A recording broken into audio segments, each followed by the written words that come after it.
Officer Dale Miller believed he was the law in Oak Haven, Georgia. A 15-year veteran with a swagger carved from small-town authority, he saw the world in black and white. And for him, that was more than just a turn of phrase. His patrol car was his kingdom, the flashing blue and red lights, his royal decree. On a humid Tuesday afternoon, when a nondescript, decade-old sedan with a barely noticeable flicker in its taillight crossed his path, he saw an easy target. What he couldn't see was the woman behind the wheel, a force of nature who operated in a world of shadows and secrets far beyond his comprehension. Miller was about to make the mistake of his life, one that would shatter his world and prove that karma doesn't just knock. Sometimes it kicks the door right off its hinges. Special Agent Maya Brooks hated this part of the job, the waiting, the slow, meticulous process of becoming someone else. For 3 months, she had been Denise, a down-on-her-luck woman, drifting from town to town, looking for work. Her car, a beat-up 2012 Toyota Camry, was an essential part of the disguise. It smelled faintly of stale fast food and cheap air freshener. Her clothes were thrift store finds. Her entire persona was designed to be forgettable, to blend into the background of a town like Oak Haven, a place where everyone knew everyone, and a stranger was a curiosity. Her target was a human trafficking ring operating under the guise of a series of agricultural businesses. Codenamed Operation Iron Compass, the investigation was at its most critical juncture. She had finally gained the trust of a low-level player, a man named Ricky, and was on her way to a meeting that could give her the final piece of the puzzle, the location of the main holding facility where the victims were kept. Her heart rate was a steady, practiced 70 beats per minute. Her focus was absolute. That's why the sudden wail of a siren behind her was such a jarring intrusion. A quick glance in the rearview mirror confirmed it. An Oak Haven Police Department patrol car, lights ablaze. Stay in character, she told herself, her training kicking in. You are Denise. You are nervous. You are nobody. She pulled the Camry over to the gravel shoulder, the tires crunching loudly. She watched in the mirror as the officer, a stout, middle-aged white man with a sun-reddened neck, sauntered towards her car. He didn't approach the driver's side window directly, but hung back near the rear passenger door, a classic intimidation tactic. Maya rolled down her window, letting the thick, humid Georgia air pour in. License and registration, he commanded, his voice a low growl that carried an unearned sense of authority. Maya deliberately fumbled in the glove compartment, her movements slow and uncertain, just as a nervous Denise would. She handed him an expired insurance card first, a small detail to reinforce her character's disorganized life. He barely glanced at it. I said registration and your license. Sorry, officer, she mumbled, finally producing the correct documents along with her Georgia driver's license, all under her alias. The officer took them, his eyes scanning the license before slowly lifting to meet hers. He had a cruel set to his mouth and his eyes, a washed-out blue, raked over her with unconcealed disdain. This was Officer Dale Miller. Maya knew of him from her initial intel sweep. He had a reputation. A dozen complaints for excessive force and racial profiling, all of which had been quietly dismissed by the local department. Denise Walters, he read aloud, mispronouncing the last name. You know why I pulled you over? No, sir, Maya said, keeping her voice soft and submissive. Your left tail light is flickering. That's a violation. He tapped his ticket book. And you seem to be in a real hurry. Heading somewhere important? The question was laced with insinuation. Just going to a job interview, she lied smoothly. It was a plausible story for her cover. Miller smirked. A job interview? Right. He leaned down, getting closer to her window. His own car's lights were still flashing, catching Maya in a pulsating rhythm of red and blue. You're not from around here, are you, Denise? No, sir. Just passing through. Passing through, he echoed, drawing the words out. We get a lot of people passing through, usually bringing trouble with them. Drugs, mostly. He stared directly at her. You got any drugs in the car? Anything I should know about? This was the textbook definition of a fishing expedition. The flickering taillight, if it was even real, was a pretext. This was about him seeing a black woman in an unfamiliar car and deciding she was a target. Maya's internal anger began to simmer, but she kept her composure. Her mission was everything. "No, officer, I don't do drugs," she said. Miller let out a short, humorless laugh. He straightened up and walked back to his patrol car. Maya watched him in her side mirror. He wasn't running her license. He was talking on his radio, likely calling for backup, for a flickering taillight. A cold knot of dread formed in her stomach. This wasn't a simple traffic stop anymore. This was an escalation driven by one man's prejudice, and it was happening just hours before the most important breakthrough in her case. She had to handle this perfectly, or everything she had worked for and the lives of the people she was trying to save would be lost. A second patrol car pulled up behind Miller's. A younger, leaner officer, whose nameplate would later read Evans, got out. Miller had a brief word with him, then they both approached the Camry, one on each side. The power play was obvious and suffocating. Miller tapped on her window with his knuckle. "Ma'am, I'm going to need you to step out of the vehicle." Maya's mind raced. An order to exit the vehicle was a lawful command. Refusing would give him grounds for arrest. Complying would give him control of the situation. Stay in character. The mission is paramount. She took a deep breath, unlocked the door, and slowly stepped out onto the gravel shoulder, the Georgia sun beating down on her. The quiet hum of the highway was a stark contrast to the pounding in her chest. "Turn around. Hands on the roof of the car," Miller commanded. She complied, placing her palms on the hot metal of her car.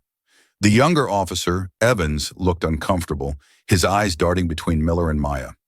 "I'm going to ask you one more time," Miller said, his voice low and menacing, right beside her ear. "What are you doing in my town? And where are the drugs?" "I told you," Maya said, her voice steady despite the adrenaline. "I'm here for a job interview." "You're lying," he hissed. And then he did something that crossed a line from unprofessional to illegal. He began to search her car without consent and without probable cause. "Evans, keep an eye on her."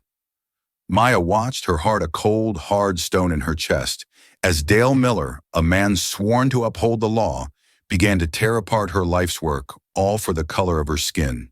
The hard-won trust, the carefully laid plans. It was all about to go up in smoke. The interior of the Camry was Maya's undercover world, a carefully curated collection of props and personal effects that built the fiction of Denise Walters. To Officer Miller, it was a treasure trove of suspicion.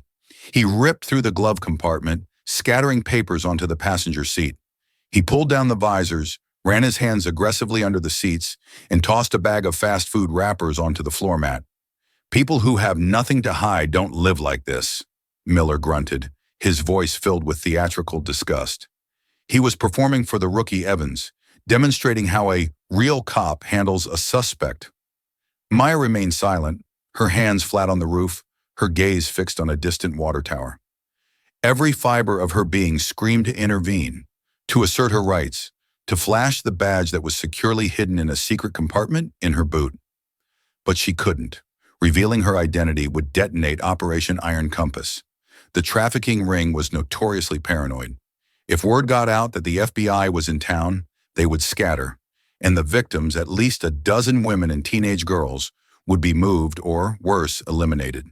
Their lives were worth more than her pride, so she endured it. She listened as Miller mocked a worn-out copy of a romance novel on her passenger seat. She heard him scoff at a half-empty bottle of water as if it were contraband. The humiliation was a physical thing, a heavy cloak in the oppressive heat.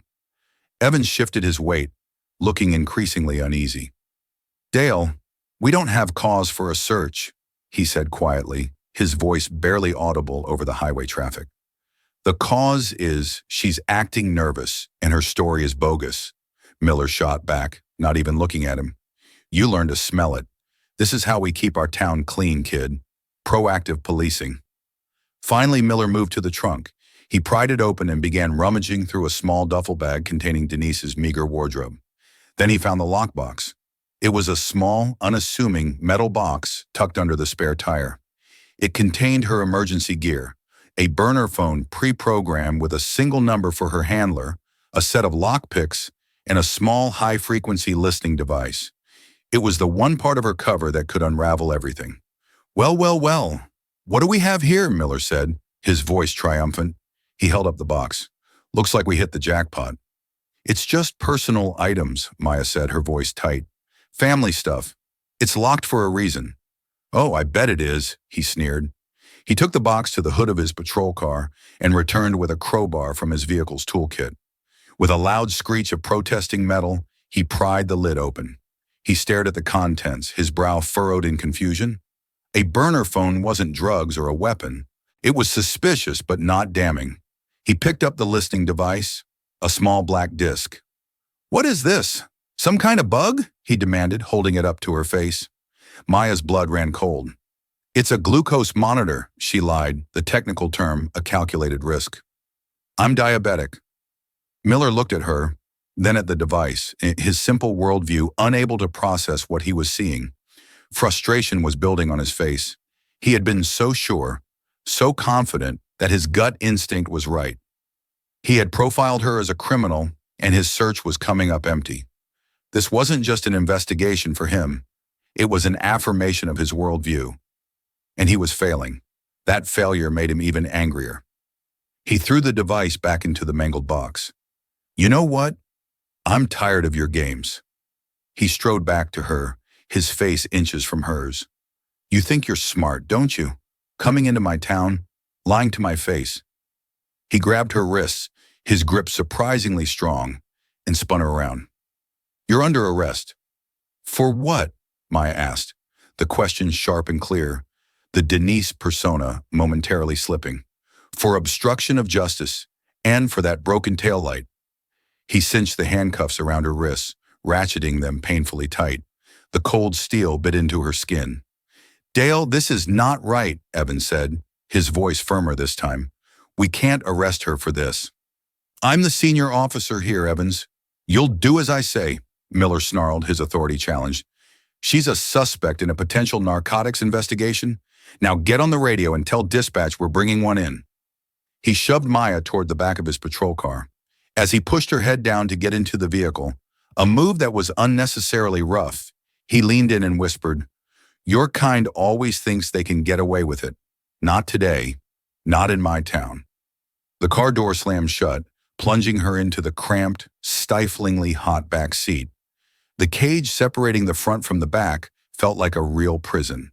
Through the plexiglass, she saw Miller say something to Evans, who shook his head but ultimately complied, walking back to his own vehicle. As the patrol car pulled away from the shoulder, leaving her own disabled vehicle behind, a wave of cold fury washed over Maya. He hadn't just humiliated her. He had actively jeopardized a federal operation and the lives of innocent people out of sheer, unadulterated bigotry. The meeting with her informant was in less than 2 hours. Her window of opportunity was closing fast. Dale Miller thought he had won. He thought he had put another troublemaker in her place. He had no idea that he hadn't just arrested a citizen. He had declared war on the full might of the United States government, and the karma for that was going to be biblical. The Oak Haven Police Department was a small, squat brick building that smelled of stale coffee, industrial cleaner, and quiet desperation. Officer Miller paraded Maya through the main entrance as if she were a prize catch, his hand firmly on her upper arm. A few officers and a civilian secretary looked up from their desks. Their expressions ranged from curiosity to the same bored indifference Miller had shown her. "Got a live one here," Miller announced to the room at large. "Found her snooping around the old highway, full of stories." He shoved her towards the booking desk, where a grizzled, pot-bellied sergeant named Sullivan was reading a newspaper. Sullivan peered over his reading glasses, first at Maya, then at Miller. "What's the charge, Dale?" Sullivan asked, his voice a weary rumble. "Obstruction for now, and that taillight violation. Probably add resisting arrest to it. She was getting feisty," Miller lied. "I'm taking her to interview room 2. Don't process her just yet. I want to have a little chat first."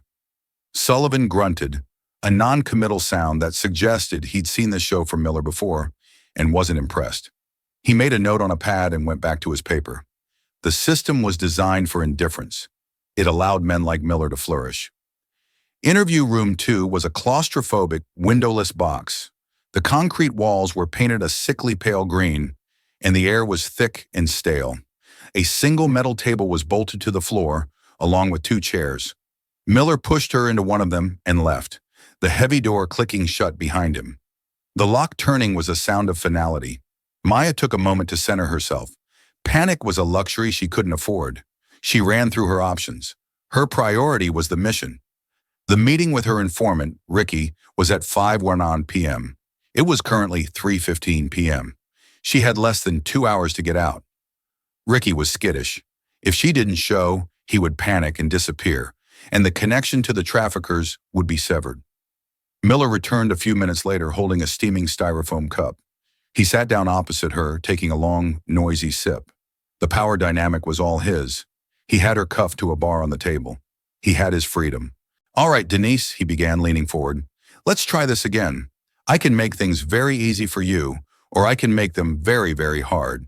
I can hold you here for 72 hours before you even see a judge. By then, we'll have torn that car of yours apart, and I guarantee we'll find something. A seed, a stem, a residue, something. And then you're looking at real time." He was bluffing, trying to scare her into a confession for a crime she didn't commit. "I have nothing to confess," Maya said, her voice a flat monotone. "I want my phone call." Miller chuckled. "Oh, you'll get your call. But who are you going to call? Some public defender who won't even see you till tomorrow? Your dealer?" "I want to call my lawyer," she stated, using the standard request. "Fine. Have it your way." He smirked, stood up, and left again. He was enjoying this, drawing it out. He came back with a dirty-looking landline phone and placed it on the table, plugging the cord into a jack on the wall. He uncuffed one of her hands. "You get one call. Make it a good one," he said before settling back into his chair to listen. This was the moment. Maya knew her handler's secure line by heart. It was a number routed through 3 separate civilian-facing switchboards before hitting a dedicated FBI server. To anyone listening, it would sound like she was calling a law firm in Atlanta. But she couldn't just dial and ask for help. The call would be recorded. Miller was listening. She had to use a coded phrase, one designed for exactly this type of catastrophic compromise. She dialed the number, her fingers steady. It rang twice. "Jenkins and Associates, how may I direct your call?" A professional female voice answered. This was the first layer. This was the FBI's civilian intercept. Maya took a slow breath, pitching her voice into one of desperation, playing the part for Miller. "Yes, hello. I need to speak to someone. I've been arrested. I need to arrange for my uncle to make sure the iron compass is pointing north." There was a half-second of silence on the other end. For a terrifying moment, Maya thought she had messed it up. But then the operator's voice returned, perfectly calm. "I understand. Please hold. I'll connect you." The phrase "iron compass is pointing north" was a grade A distress signal. It meant an agent was in custody, their cover was compromised, and they were in imminent danger of mission failure. It triggered a cascade of protocols that would bring the full weight of the Bureau to bear. To Miller, it sounded like gibberish. He snorted. "Your uncle's a Boy Scout? Cute." The line clicked. A new voice came on, deep and authoritative. "This is David. Who am I speaking with?" This was him, her direct handler. Special Agent in Charge David Brown, head of the Atlanta Field Office's Violent Crimes Task Force. "It's Denise," she said, continuing the charade. "I'm in Oak Haven. I've had some car trouble, and I don't think I can make my 5 o'clock appointment." "Understood," Brown's voice was ice cold. He knew exactly what she was saying. "Oak Haven PD. I'm in custody. The meet is at 5 p.m. The operation is in jeopardy. Where exactly is your car?" "It's on the side of Highway 78, about 2 miles east of town," she replied. This would tell his team where to find her vehicle and the sensitive equipment Miller had left scattered inside. "Don't worry," Brown said, his tone carrying a double meaning. "Help is on the way. We'll get everything sorted out. Just stay put." "Thank you," Maya said, and hung up the phone. She looked at Miller, her expression carefully neutral. He looked smug, convinced he was watching a low-level criminal make a useless phone call. "All done?" he asked mockingly. "Feel better?" "I'd like a glass of water, please," she said. Miller laughed as he stood up. "Sure, I'll get right on that." He walked out of the room, leaving her alone once more. He had no idea what he had just unleashed. He thought he was playing a game with a lone woman he held all the power over, But Maya had just lit a fuse. The bomb was a 90-minute drive away in Atlanta, and it was coming for him at 120 miles per hour. The clock was ticking. Special Agent in Charge David Brown moved with an economy of motion that belied the fury coursing through his veins.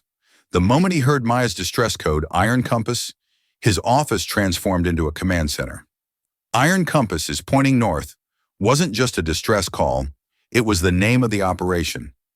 Maya was telling him everything. She was compromised in local custody, and the entire case was on the line. "Get me Sheriff Peterson in Oak Haven County on the line now," Brown barked at his assistant. "I want a tactical team geared up and ready to roll in 5 minutes. Full federal marshal's escort. Get me the U.S. Attorney for the Northern District of Georgia on video conference." His team, a well-oiled machine of seasoned agents, moved instantly. They knew the sound of Brown's voice when a situation went critical. Sheriff Frank Peterson was an old-school lawman who ran the county, not the town. He and Brown had a professional respect for one another, having worked a kidnapping case together years ago. When Brown's call came through, Peterson listened without interruption, his face growing grimmer with every word. "She's where?" Peterson finally boomed, his voice incredulous. "Dale Miller arrested a Fed? That hot-headed son of a—" He cut himself off. "David, my office is 20 minutes from Oak Haven PD. I'm on my way. I'll be your point man on the ground until you get here." "Appreciate it, Frank," Brown said, "but we're coming in hard. My agent has been illegally detained and her civil rights violated. Worse, she's in the middle of a major trafficking investigation that Miller just drove a bus through. This is now a federal matter." "Understood," the sheriff said. "You won't get any resistance from me or my deputies." Back at the Oak Haven station, the atmosphere was lazy. Officer Miller was in the break room, regaling a couple of other officers with a highly embellished version of the arrest. "And then I see this lockbox. She swears it's for her diabetes. I popped it open, and it's full of weird electronics. She's a mule, I'm telling you. Just gotta squeeze her a bit, and she'll give up her supplier." Officer Evans stood by the doorway, nursing a bottle of water, his face a mask of discomfort. He knew the stop was bad, the search was illegal, and the arrest was a sham. He was a rookie, only 6 months on the job, but he knew this wasn't what protect and serve was supposed to mean. Suddenly, the front door of the station swung open with such force that it slammed against the wall. Sheriff Peterson strode in, his face like a thundercloud. 2 of his deputies, both built like linebackers, flanked him. Sergeant Sullivan jumped to his feet. "Sheriff, where is Dale Miller?" Peterson demanded, his voice silencing the entire room. Miller heard the commotion and emerged from the break room, a smug smile on his face. "Sheriff, good to see you. Just in time to see some real police work. I've got a great collar and interrogation too." "You have any idea what you've just done, Dale?" Peterson's voice was dangerously low. Before Miller could answer, the sound of multiple vehicles screeching to a halt outside filled the air. Doors slammed. Seconds later, the entrance was filled with men in dark suits and tactical gear, FBI emblazoned in bold yellow letters on their vests. At their lead was David Brown, his face impassive but his eyes burning with cold rage. Miller's smug expression dissolved, replaced by utter confusion. He looked from the sheriff to the influx of federal agents. His small-town kingdom had just been invaded by a foreign army. "Who the hell are all you?" Miller blurted out, his bravado crumbling. Brown ignored him, his eyes locking on Sergeant Sullivan. "I am Special Agent in Charge David Brown, FBI, Atlanta Field Office. You are currently holding one of my undercover agents in custody. Her name is Special Agent Maya Brooks. You will release her to me right now." The silence in the room was absolute. You could have heard a pin drop. Every officer froze, their minds struggling to process the information. Miller's face went from confused to pale white. The blood drained from it so fast he looked like he might faint. He stared at Brown, then back toward the interrogation rooms, a look of pure, unadulterated horror dawning on his face. The woman in the Camry, Denise, Special Agent Maya Brooks. It was impossible. It couldn't be. There must be some mistake," Miller stammered, his voice cracking. "The woman I arrested is a drug mule named Denise Walters." Brown took a step forward, his gaze so intense it felt like a physical blow. The only mistake here, Officer Miller, was you getting out of bed this morning. You illegally stopped, illegally searched, and illegally detained a federal officer who is in the final stages of a multi-agency operation to dismantle a human trafficking ring operating right here in your jurisdiction. A ring you and your department clearly knew nothing about. Each word was a nail in Miller's professional coffin. Officer Evans looked like he was going to be sick. He had been a witness to it all. Now, Brown said, his voice dropping to a near whisper, but carrying more menace than any shout, "Take me to my agent." Miller stood there paralyzed, his world collapsing in real time. The woman he had mocked, humiliated, and railroaded wasn't some nobody he could push around. She was a federal agent, and he hadn't just arrested her. He had handed the FBI a case against himself on a silver platter. The karma he never believed in had just arrived, and it came with badges and guns. Sheriff Peterson, not waiting for the paralyzed Miller to move, grabbed a key ring from the booking desk. "I'll take you, Agent Brown." They moved down the short hallway to interview room 2. The sound of their footsteps echoed in the stunned silence of the precinct. Peterson unlocked the door and swung it open. Maya looked up from the metal table. She was composed, but the relief in her eyes was palpable. Brown entered the room, his expression softening slightly as he saw she was unharmed. "Agent Brooks," he said, his voice formal but warm, "let's get you out of here." He turned to Peterson, who used the key to release Maya from the cuffs. The metal clinked as it fell away from her wrist, a sound of liberation. She stood up, rubbing the red marks on her skin. "Thank you, Sheriff," she said, her voice clear and strong. The submissive Denise persona was gone, replaced by the confidence of a seasoned federal agent. As she walked out of the interrogation room, she came face to face with Dale Miller, who was still standing in the hallway looking like a ghost. Their eyes met. There was no triumph in Maya's gaze, only a profound professional coldness. She didn't say a word. She didn't have to. The look on her face said it all. "You messed with the wrong person." Miller flinched as if he'd been struck. Back in the main bullpen, the Oak Haven police chief, Bill Carmichael, had arrived, summoned by a panicked Sergeant Sullivan.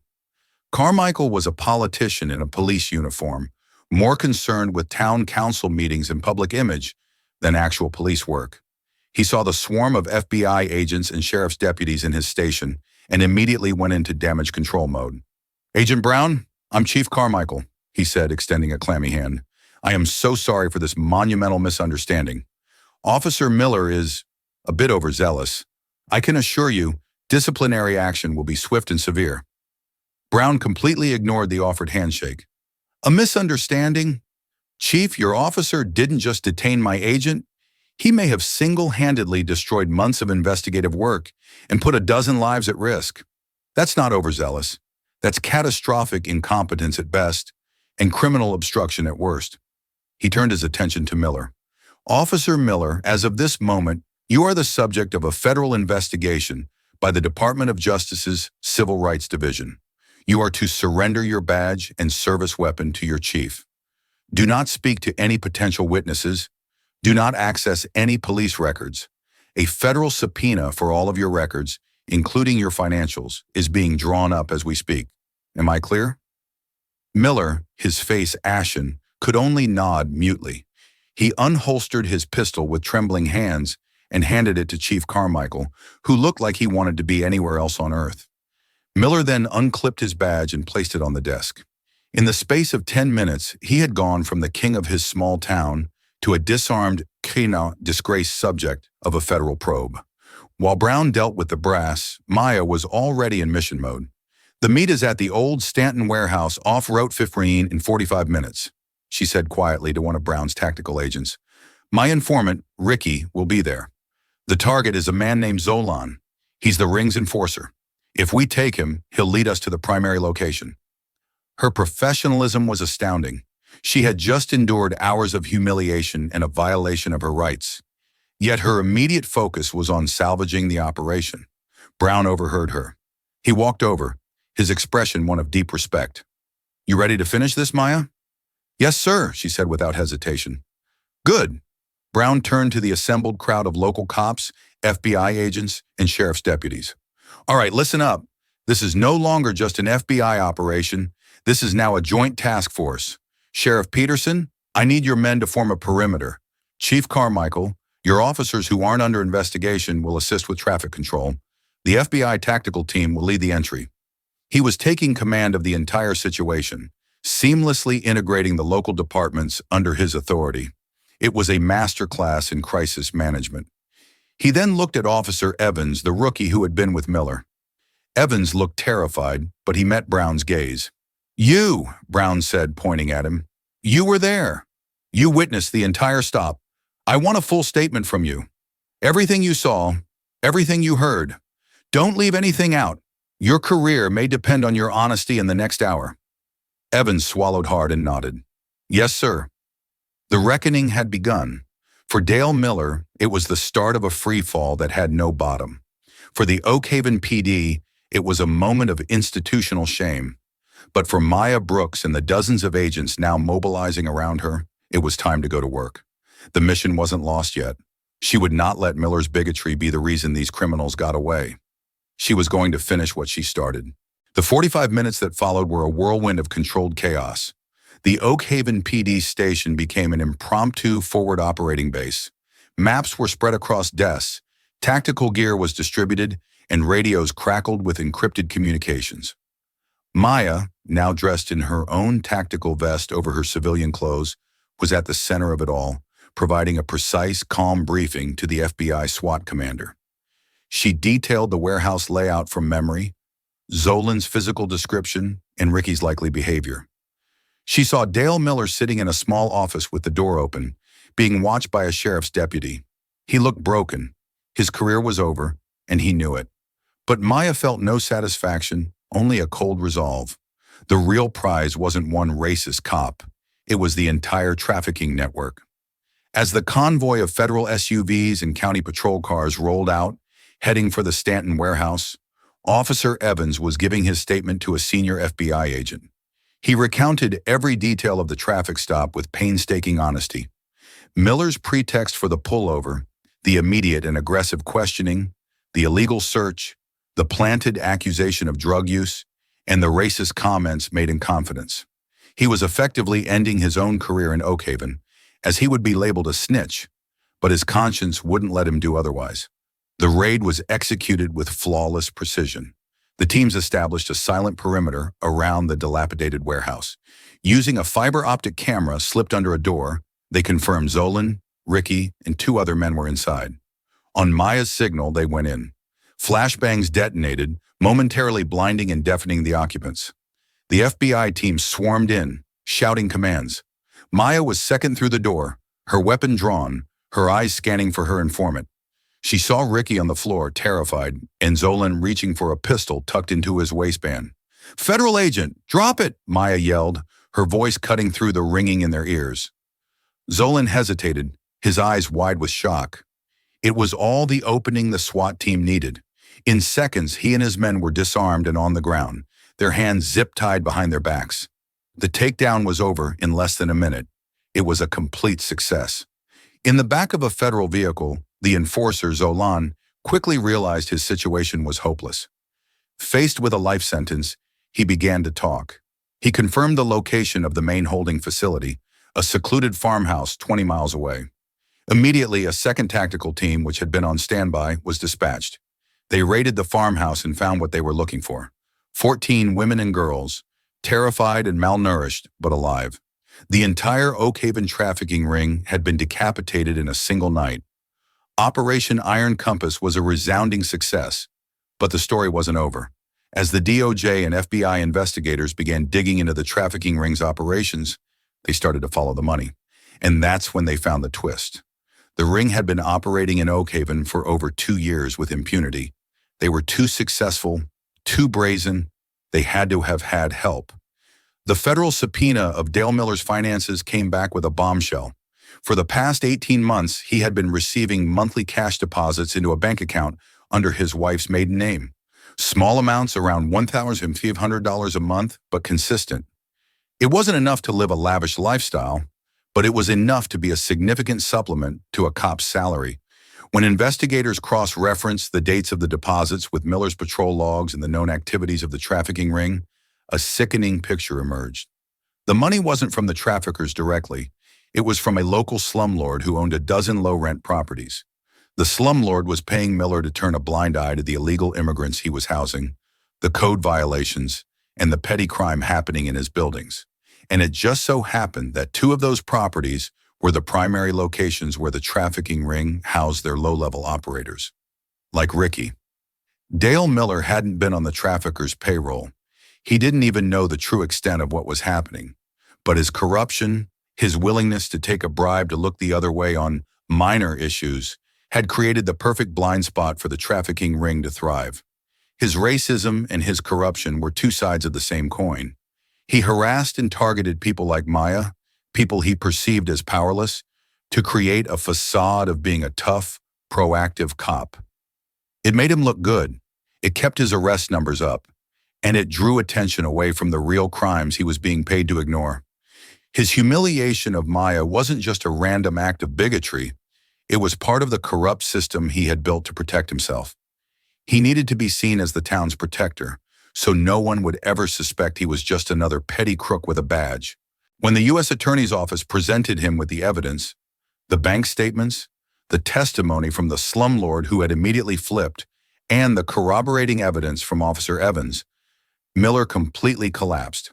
The charges were no longer just about civil rights violations. They were now about conspiracy, bribery, and obstruction of a federal investigation. He was facing a decade or more in federal prison. The hard karma he deserved had finally been delivered, and it was far more damning than he could have ever imagined. 1 year later, the humid Georgia afternoon of the traffic stop felt like a lifetime ago, a grainy memory from a different life.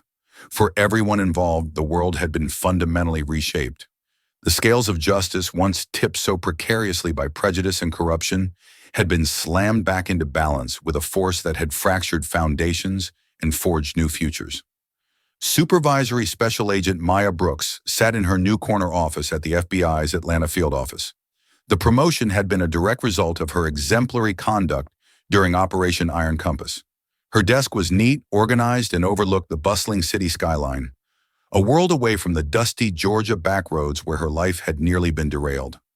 In her hand, she held a letter printed on the official letterhead of the FBI National Academy in Quantico, Virginia. It was a formal invitation to be the keynote speaker for the graduation ceremony of the newest class of special agents. Her first instinct had been to decline. The idea of revisiting the most humiliating experience of her professional life, of standing before a crowd and recounting the ordeal, felt like picking at a scar. She had moved on, and the victory was in the results. The rescued victims, the dismantled network, the corrupt officer behind bars. What more needed to be said? She had voiced these thoughts to David Brown, who was now the assistant special agent in charge of the entire Atlanta division. He had listened patiently from the other side of her desk. "That's exactly why you need to do it, Maya," he had argued, his voice gentle but firm. "This isn't about Dale Miller anymore. It's about the 100 Millers in training who think that a badge and a gun make them arbiters of who is and who isn't worthy of respect. It's about the young female agents, the agents of color, who will face their own versions of that traffic stop. You can't just tell them the procedure. You have to show them the resolve. Your story isn't a scar, Maya. It's a shield. Go teach them how to build their own." His words had struck home. This wasn't for her. It was for them. She had accepted the next day.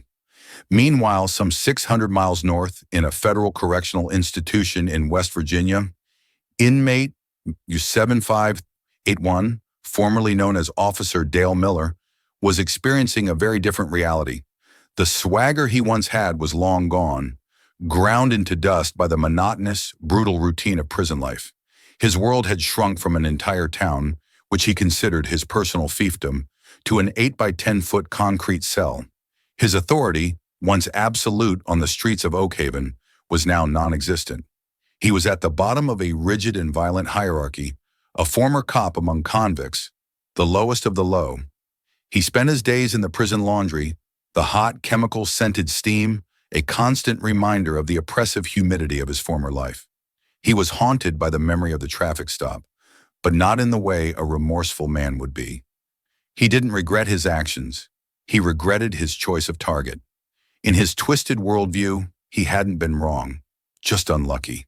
He had picked the one person in a million who could fight back with an army. He saw himself as a victim of a system that had turned on him, a martyr for old-school policing. His bitterness was a poison that had dissolved every relationship he once had. His wife, Sarah, had divorced him 3 months into his sentence. He remembered her last visit, her face pale and drawn behind the thick plexiglass.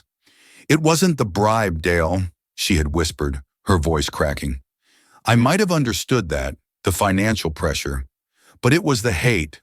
Listening to that young officer testify, hearing the things you said to that woman, I realized I wasn't married to a cop. I was married to a bully. The man I married disappeared a long time ago." He hadn't seen her or his children since. His so-called friends on the force, the ones who had laughed at his jokes and praised his toughness, had vanished. His calls went unanswered. He was utterly, completely alone. His karma wasn't just the loss of freedom, it was the stark, undeniable revelation that the respect he thought he commanded was merely fear, and without his badge, he was nothing. Back in Oak Haven, the police department was undergoing a painful but necessary rebirth. The Department of Justice consent decree had been a shock to the town system.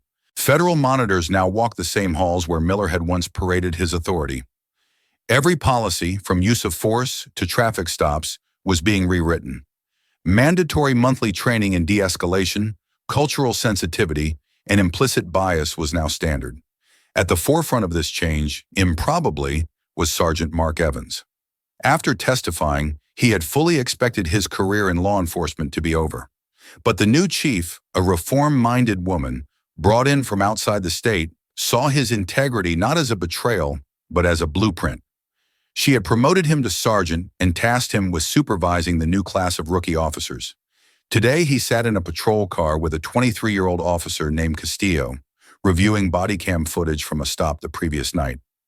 "See that?" Evans said, pausing the video. "You asked the driver to step out. Your tone was calm. You explained why. You didn't crowd him. That's good. The old way, the way I was taught, was to escalate, to intimidate, to project power. But power isn't about making people afraid of you. It's about making them feel safe enough to trust you." Castillo nodded, his eyes on the screen. Is that because of the Miller case, Sarge?" Evans let out a long breath. The whole town knew the story. "Yeah, it is," he said. "I saw firsthand what happens when a cop thinks his badge makes him a king and his prejudices are probable cause. It doesn't just ruin one person's life, it poisons everything. Our job is to clean up that poison, not spread it."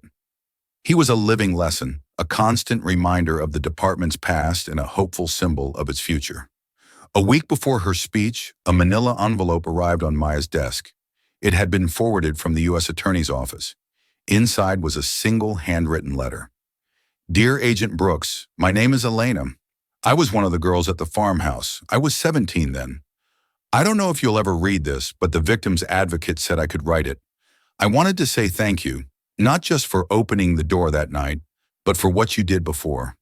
They told us in court what happened to you, how that police officer arrested you and what he said. I think about how you had to stay quiet and let him do that, all while you were trying to save us. I'm in community college now. I'm studying to be a paralegal. Before you came, I didn't think I had a future. I just thought I had a price. You showed me I have a voice. Thank you for using your voice for us when we didn't have one. Thank you for being strong enough to seem weak." Sincerely, Elena Maya folded the letter, her vision blurring for a moment. She carefully placed it in her briefcase. It was the only thing she would bring with her to the podium at Quantico. The case files, the awards, the commendations. They were just paper. This letter, this was the victory. Standing on the brightly lit stage at Quantico, the faces of the graduating class looking up at her, Maya felt a profound sense of calm. She began her speech not with statistics or procedural jargon, but with a story. "A year ago," she started, her voice steady and clear, "I was handcuffed to a table in a small-town interrogation room. To the officer who put me there, I was nothing, a problem to be solved, a suspect to be broken. He judged me on sight and built a crime to fit his prejudice. He tore apart my car, he belittled me, He lied on his report, and he did it all with the smug satisfaction of a man who believes his authority is absolute. She paused, letting the words hang in the air. He was wrong. His authority was borrowed. It was borrowed from the community he swore to protect. It was borrowed from the laws he swore to uphold. And it was borrowed from the very Constitution he violated with every word he spoke to me. My identity as an FBI agent is not what made his actions illegal. They were illegal the moment he decided the color of my skin was a threat. She spoke for 20 minutes, her voice never wavering. She detailed the insidious connection between Miller's bigotry and his deeper corruption, using it as a case study. She then held up the letter from Elena, her voice thick with emotion for the first time. "This is why we do what we do," she said. "Not for the arrests, not for the convictions, but for the Elenas of the world, for the futures we restore. The officer who arrested me sought to diminish me, to make me smaller. But in doing so, he revealed just how small he was. Your power as a federal agent does not come from your weapon, or your badge, or your ability to intimidate. It comes from your integrity. It is the only thing a criminal, a corrupt cop, or a broken system cannot take from you." When she finished, there was a moment of complete silence, followed by a thunderous, standing ovation. As she walked off the stage, she felt not the sting of a reopened wound, but the profound peace of a circle being closed. Dale Miller had tried to strip her of her dignity and power. Instead, he had handed her a platform and a purpose far greater than she could have imagined. His hard karma wasn't just 12 years in a cell, it was that his greatest act of hate had become her most powerful lesson of hope. So, what do you think? Was that not the most satisfying serving of karma you've ever heard? The story of Maya Brooks and Dale Miller is a powerful reminder that prejudice and power are a toxic combination, but they are no match for integrity and justice. Miller thought his badge gave him a free pass to abuse his authority, but he ended up punching a one-way ticket to federal prison, taking down his own corrupt system with him. It shows that no matter who you are, your actions have consequences, and sometimes those consequences are life-altering. If you believe that justice, no matter how delayed, is always worth fighting for, and if you love watching karma do its thing, then do us a favor. Hit that like button, share this story with someone who needs to hear it, and most importantly, subscribe to our channel for more incredible true stories of karma and justice. Click that notification bell so you never miss an update. Thank you for listening.